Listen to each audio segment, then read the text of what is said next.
Should you live together before you're married? And I believe no.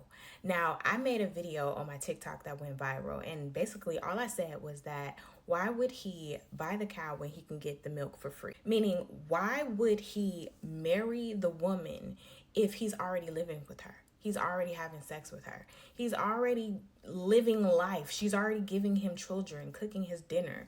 Why marry somebody when you get all of this without the paperwork, without the spending the money on the wedding, without spending money on a ring, without even giving you real commitment? And I believe God wants more for women and wants more for men.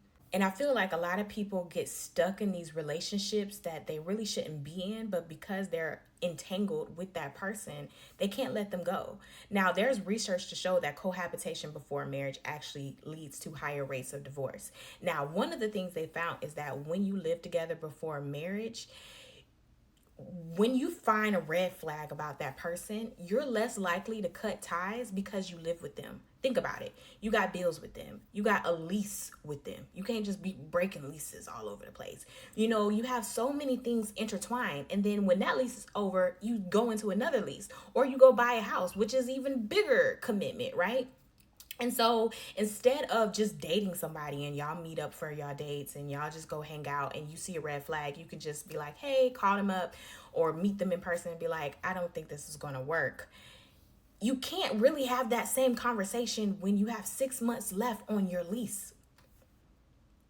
Who's going to keep the couch? Who's keeping the TV? You're most likely to bite your tongue and just talk it out with your homegirls or home guys and just be like, man, she tripping.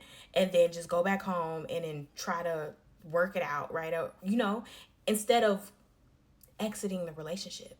Now it's 10 years later and you should have been left.